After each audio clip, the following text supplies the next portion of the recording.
नमस्कार साथियों, आज हम लोग स्टार प्रचारकों पे चर्चा करेंगे। इस समय देश में आप देख रहे हैं कि 5 राज्यों और पांडिचेरी विधानसभा उसमें यूनियन टेरिटरी में विधानसभा चुनाव चल रहे हैं और उसमें स्टार प्रचारकों के बारे में लोगों की बड़ी दिलचस्पी है कि किस राज्य में कौन कौन स्टार प्रचारक भेजे जा रहे हैं पार्टियों के द्वारा।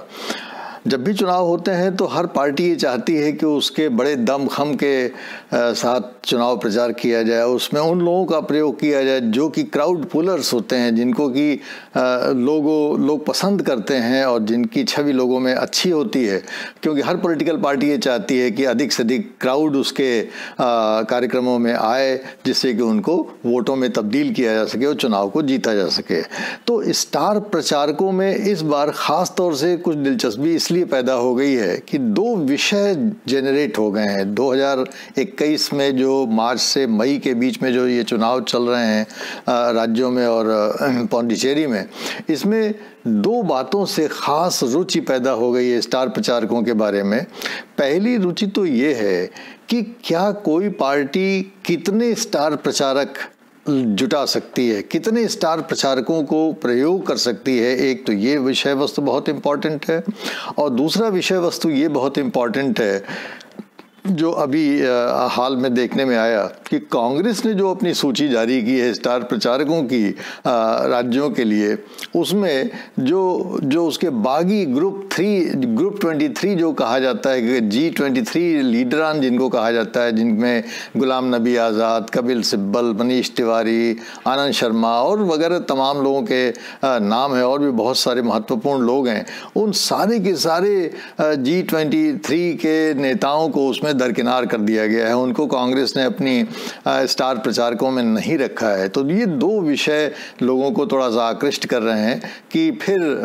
बहस का मुद्दा जो है स्टार प्रचारक पैदा हो गए हैं। तो आइए देखते हैं, स्टार प्रचारकों पे चर्चा करते हैं कि क्या होते हैं स्टार प्रचारक, क्यों राजनीतिक दल की नियुक्ति करते हैं, उन स्टार प्रचारकों की विशेषताएं क्या होती हैं और क्या कोई पार्टी कितने भी स्टार प्रचारक नियुक्त कर सकता है या उस पर कोई कानूनी रोक टोक है और चुनाव आयोग के संबंध में कितनी भूमिका हो सकती है। तो देखिए, पहली चीज तो हमें ये समझने की है कि जब भी चुनाव होते हैं तो हर पॉलिटिकल पार्टी चुनाव प्रचार करती है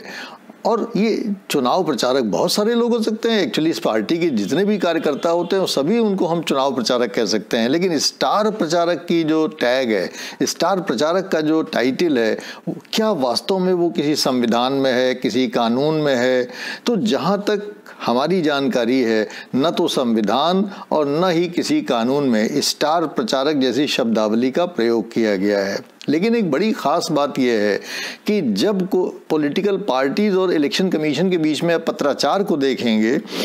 तो हमने देखा कि उस पत्राचार में पार्टी जो सूची भेजते हैं नेताओं की अपने इलेक्शन कमीशन को, उसमें विषय वस्तु में ये लिखा रहता है स्टार प्रचारकों की सूची। और इस प्रकार से ऐसा लगता है कि पॉलिटिकल पार्टीज ने स्टार प्रचारकों का शब्द जो क्वाइन किया है वो एक प्रकार से इलेक्शन कमीशन ने जैसे उसको स्वीकार भी कर लिया है। और दूसरा इसका मुझे ऐसा भी लगता है कि स्टार प्रचारक शब्द को इलेक्शन कमीशन ने स्वीकार ही नहीं कर लिया है बल्कि उसको मान्यता भी दे दी है, क्योंकि पिछले साल हम लोगों ने देखा था कि जब मध्य प्रदेश में चुनाव हो रहे थे तो इलेक्शन कमीशन ने कमलनाथ को स्टार प्रचारक की भूमिका से वंचित कर दिया था, जो कांग्रेस के स्टार प्रचारक थे। तो ऐसा लगता है कि कानून में भले ही स्टार प्रचारक शब्दावली का प्रयोग नहीं किया गया है, लेकिन चुनाव आयोग और राजनीतिक दल इसको मान्यता देने लगे हैं। इसीलिए जनता में भी स्टार प्रचारकों का विषय वस्तु अब स्वीकार किया जाने लगा है, उसके प्रति लोगों की दिलचस्पी और कौतूहल बढ़ चुका है। क्यों राजनीतिक दल नियुक्त करते हैं, इस प्रश्न का उत्तर देना कोई बहुत कठिन नहीं है। राजनीतिक दलों को लगता है कि जो लोग भी पार्टी में ब्राइट फेसेस हैं, ब्राइट फेसेस का मतलब है टॉप लीडरान है, जिनकी लोगों में पैठ है, जिनकी लोगों में एक पकड़ है, वे या पार्टी के बाहर के जो लोग हैं जैसे सिने स्टार्स हैं, उन ऐसे लोगों को वो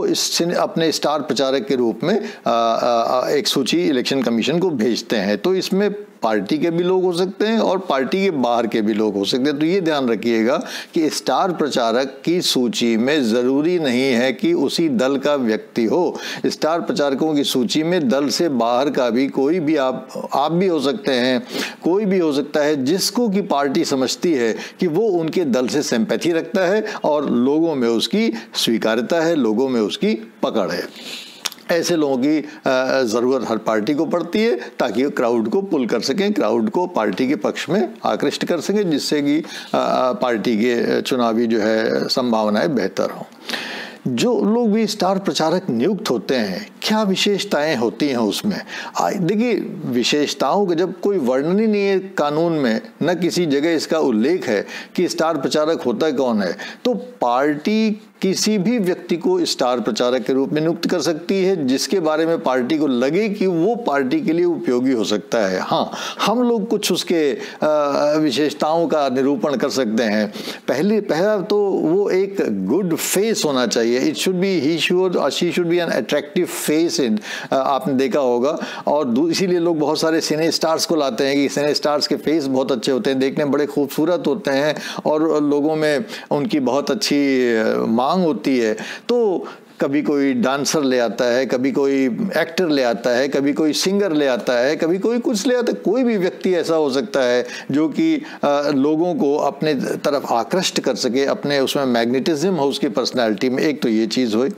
और दूसरा वो हो सकता है बहुत अच्छा वक्ता हो। कोई भी व्यक्ति जो बहुत अच्छा वक्ता होता है वो क्राउड को प्रभावित कर लेता है। अगर क्राउड लाखों की है और आप में ये शक्ति है कि आपके अंदर ईश्वर ने, माँ सरस्वती ने ये गुण दिया है कि आप जो है अच्छी भाषा का, अच्छे विचारों का और एक अच्छे ढंग से उसका प्रस्तुतिकरण कर सकते हैं, प्रभावित कर सकते हैं लोगों को, तो ऐसा कभी कभी आपने देखा होगा कि लोग स्पेल बाउंड, लाखों करोड़ की भीड़ होती है और स्पेल बाउंड किसी नेता को सुनते हैं। इसीलिए सुनते हैं कि उस नेता में, उसके कथन में, उसके वाक्यांशों में, उसकी भावना में, उसकी भाषा में, उसकी बॉडी लैंग्वेज में एक ऐसा मैग्नेटिज्म होता है जो सबको बांध के रखता है। तो इसी प्रकार से जो स्टार प्रचारक होते हैं उनके गुण होते हैं। उसमें कोई विशेष गुण आवंटित नहीं है कि क्या क्या गुण होने चाहिए, और ये बिल्कुल सब्जेक्टिव असेसमेंट होता है किसी भी पॉलिटिकल पार्टी का कि किस व्यक्ति को वो स्टार प्रचारक के रूप में प्रयोग करना चाहते हैं।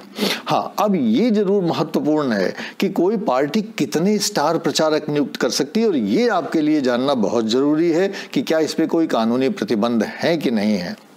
और इसलिए ये जानना और भी जरूरी है क्योंकि जो ये स्टार प्रचारक होते हैं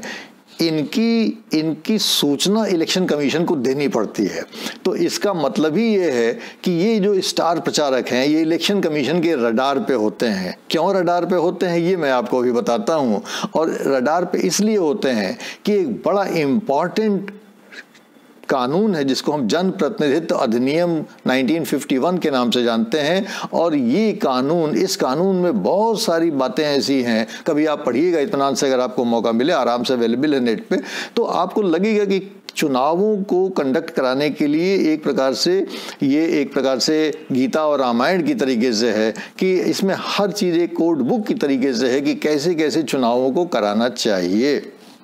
तो ये बड़ा इम्पॉर्टेंट लॉ है। और ये जो कानून है, इस कानून की एक धारा है सेक्शन 77, धारा 77, और ये धारा 77 बहुत ही इम्पॉर्टेंट है और ये दोनों शंकाओं को आपको अटेंड करती है। ये धारा ये कहती है कि जिस दिन से कैंडिडेट अपना नॉमिनेशन पेपर फाइल करेगा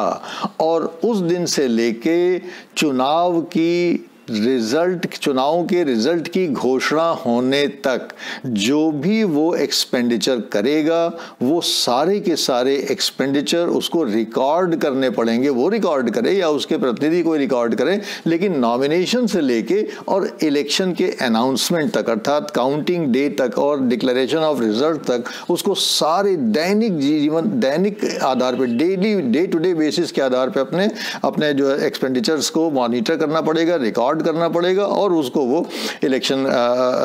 अधिकारियों को उसको सबमिट भी करना पड़ेगा as soon as the result is over. अब तो election commission election expenditure observers भी अपॉइंट करता है। पहले केवल इलेक्शन ऑब्जर्वर्स अपॉइंट हुआ करते थे, अब एक्सपेंडिचर ऑब्जर्वर्स भी अपॉइंट होते हैं जो देखते हैं कि कोई भी कैंडिडेट या कोई भी political party day to day basis पे जो एक्सपेंडिचर कर रही है वास्तव में वो सही है या नहीं है। तो ये बड़ा इंपॉर्टेंट डेवलपमेंट हुआ है कि एक्सपेंडिचर को लेके इलेक्शन कमीशन बहुत कॉशियस है, भले ही चाहे व्यवहार में स्थिति दूसरी हो, जो ऑफिशियल सीलिंग है उससे बहुत ज़्यादा एक्सपेंडिचर होता हो, क्योंकि आप जानते हैं कि जो ऑफिशियल सीलिंग है वो बहुत ही लिमिटेड है, वो बहुत कम है। और 2014 में ये ऑफिशियल सीलिंग लोकसभा चुनावों के पहले बढ़ाई गई थी और उस समय इसको जो बड़े निर्वाचन क्षेत्र हैं लोकसभा के लिए उसको 70 लाख किया गया था और जो छोटे निर्वाचन क्षेत्र हैं उसके लिए 54 लाख किया गया था, 54 लाख किया गया था। इसी प्रकार विधानसभाओं के लिए 28 लाख अर्थात 28 लाख की सीलिंग बनाई गई थी और जो छोटी विधानसभाएं हैं उसके लिए 20 लाख की सीलिंग बनाई गई थी। हाँ, ये ज़रूर है कि पिछले वर्ष जब बिहार का चुनाव चल रहा था तो पेंडेमिक की वजह से और बहुत सारे प्रिकॉशंस लेने पड़ रहे थे, कैंडिडेट को बहुत सारे और खर्चे करने पड़ रहे थे, चुनाव में थोड़ा एक्सपेंडिचर ज़्यादा हो रहा था। तो इलेक्शन कमीशन के रिकमेंडेशंस पे भारत सरकार ने या लॉ मिनिस्ट्री ने जो एक्सपेंडिचर की जो लिमिट है उसको बढ़ा के थोड़ा सा 10% बढ़ा दिया था, अर्थात लोकसभा के लिए 77 लाख और विधानसभाओं के लिए 30.8 लाख कर दिया था। तो ये एक चीज़ हुई थी पिछले साल, लेकिन ये तो अपनी जगह पे है। लेकिन ये इलेक्शन एक्सपेंडिचर जो मेंटेनेंस होता है तो इसका आप पूछेंगे कि साहब इसका स्टार प्रचारकों से क्या लेना देना है। तो स्टार प्रचारकों से दो बातों से लेना देना है जो उसी सेक्शन 77 में बतौर एक्सप्लेनेशन दिया हुआ है कि उसका एक्सप्लेनेशन दिया हुआ। पहला एक्सप्लेनेशन ये दिया हुआ है कि कोई पार्टी जितने भी स्टार प्रचारकों की सूची जारी करेगी उन स्टार प्रचारकों की ट्रैवलिंग पे जाएंगे वो किसी न किसी प्रत्याशी के निर्वाचन क्षेत्र में। तो जब वो किसी प्रत्याशी के निर्वाचन क्षेत्र में जाएंगे तो उनके द्वारा ट्रैवलिंग के संबंध में जो भी एक्सपेंडिचर किए जाएंगे, चाहे वो हेलीकॉप्टर से जाएं, चाहे जहाज से जाएं, चाहे मोटर से जाएं, चाहे रेल से जाएं, उनके द्वारा जो भी ट्रैवलिंग के संबंध में एक्सपेंडिचर किए जाएंगे वो सारे एक्सपेंडिचर कैंडिडेट की जो खर्च की सीमा है उसमें नहीं जोड़े जाएंगे। तो ये एक बड़ा इंपॉर्टेंट पहलू है कि भाई जो भी हमारा स्टार कैंपेनर होगा उसका जो खर्चा होगा वो हमारे इलेक्शन एक्सपेंडिचर में नहीं काउंट होगा। तो ये तो हो सकता है कि भाई कोई पार्टी खूब एक स्टार प्रचारकों को झोंक दे किसी कैंडिडेट के कंस्टिट्यूएंसी में और वो कैंडिडेट बड़ा खुश हो जाए, कहे कि साहब हम तो हमारा खर्चा है नहीं, ये तो पार्टी को करना चाहिए, तो वो उसके एक्सपेंडिचर सीलिंग में नहीं आएगा। पहली चीज़ तो ये है। तो इलेक्शन कमीशन देखेगा कि वास्तव में ये किसी डिज़ाइन के तहत हो रहा है या वास्तव में ये सहज रूप में हो रहा है। अगर इलेक्शन कमीशन को लगता है कि वास्तव में कुछ इसमें मैनिपुलेशन हो रहा है तो वो उसको ऑब्जर्व कर सकती है, वो उसको रोक सकती है, वार्निंग दे सकती है ना, पार्टी को पूछ सकती है कि आप ऐसा क्यों कर रहे हैं। पहली चीज़ तो ये है। और दूसरी चीज़ को इस पे लगाम लगाने के लिए इलेक्शन कमीशन ने दूसरा जो इम्पॉर्टेंट बात किया है वो ये किया है कि उसने ये तय कर दिया है कि कोई भी पॉलिटिकल पार्टी 40 से ज़्यादा जो रिकॉग्नाइज्ड पॉलिटिकल पार्टी, ध्यान रखिएगा, रिकॉग्नाइज्ड पॉलिटिकल पार्टी दो तरह की होती है, नेशनल पार्टी और स्टेट पार्टी। ये दोनों रिकॉग्नाइज्ड होती हैं, मान्यता प्राप्त होती हैं। तो चाहे आप राष्ट्रीय पार्टी हो और मान्यता प्राप्त हो, चाहे आप राज्य स्तर की पार्टी हो, मान्यता प्राप्त हो, आपको 40 जो है स्टार कैंपेनर्स नियुक्त करने का राइट है। और अगर आप केवल रजिस्टर्ड हैं, केवल पंजीकृत पार्टी हैं, आपको मान्यता प्राप्त नहीं है, अर्थात कभी आपको कोई चुनाव चिन्ह दे दिया जाता है, कभी आपको कोई चुनाव चिन्ह दे दिया जाता है, तो मान्यता प्राप्त पार्टी वो होती है जिसका चुनाव चिन्ह फिक्स्ड होता है और जो पंजीकृत पार्टी होते हैं उनके चुनाव चिन्ह बदलते रहते हैं। तो जो मान्यता प्राप्त पार्टी है उनका चुनाव चिन्ह तो फिक्स है और उनको 40 स्टार कैंपेनर्स नियुक्त करने का राइट है। लेकिन जो पंजीकृत हैं केवल पार्टियां, उनकी संख्या बहुत ज़्यादा होती है, उन्हें केवल 20 स्टार कैंपेनर्स नियुक्त करने का राइट है। और इसका कारण ये है कि जो बड़ी पार्टियां हैं उनके लिए बड़ा स्टेक होता है, और जो छोटी पार्टियां हैं जो केवल पंजीकृत हैं उनके लिए स्टेक्स बहुत ज़्यादा नहीं होते हैं, तो उनको कम स्टार कैंपेनर्स की ज़रूरत होती है। और बड़ी पार्टियों में बहुत ज़्यादा लोग भी होते हैं, बड़े बड़े चेहरे होते हैं, बड़े बड़े लीडरान होते हैं जो कि राष्ट्रीय स्तर पे कैंपेन कर सकते हैं। इसमें एक चीज़ बड़ी इंपॉर्टेंट है जो हम लोग को ध्यान रखना चाहिए और जो लोगों को बहुत कन्फ्यूजन हो जाता है, और वो ये है कि ये जो 40 लोगों की सूची राष्ट्रीय पार्टी या राज्य पार्टी इशू करेगी, क्या ये टोटल स्टार कैंपेनर्स की लिस्ट है या इसमें कोई स्पेस है? इसमें जो सबसे बड़ा स्पेस है वो दो है। पहला ये कि ये जो स्टार प्रचारकों की सूची जारी होती है, स्टार कैंपेनर्स की सूची जारी होती है, ये राज्यवार जारी होती है। उसका कारण क्या है कि हर राज्य का नोटिफिकेशन अलग होता है, हर राज्य के लिए इलेक्शन का नोटिफिकेशन अलग होता है। और इतना ही नहीं, राज्यवार ही सूची नहीं जारी होती है, बल्कि किसी किसी राज्य में 2, 3, 4, 5, 6, 7, 8 कई फेजेस में चुनाव होते हैं। जैसे वेस्ट बंगाल में आप देख रहे हैं कि इस बार 8 फेजेस में चुनाव होते हैं, तो हर फेज का नोटिफिकेशन अलग इशू होता है। और इस प्रकार से हर फेज के लिए स्टार प्रचारकों की 40 स्टार प्रचारकों की सूची किसी पॉलिटिकल पार्टी को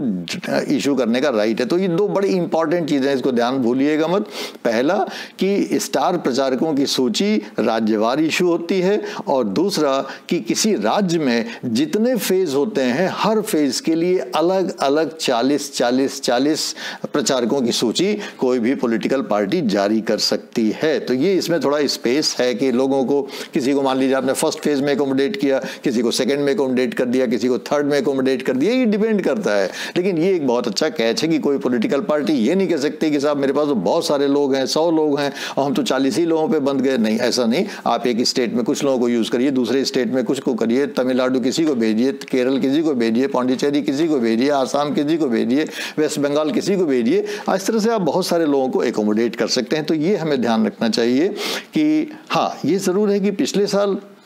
जो अक्टूबर में पैंडेमिक हुआ था, उस पैंडेमिक में इलेक्शन कमीशन ने थोड़ा सा मॉडल कोड ऑफ कंडक्ट का सहारा लेके इसकी सीमा 40 से घटाकर 30 कर दिया था रिकॉग्नाइज्ड पार्टीज के लिए, और 20 से घटा के 15 कर दिया था रजिस्टर्ड पार्टी के लिए। लेकिन वो केवल बिहार चुनावों के लिए और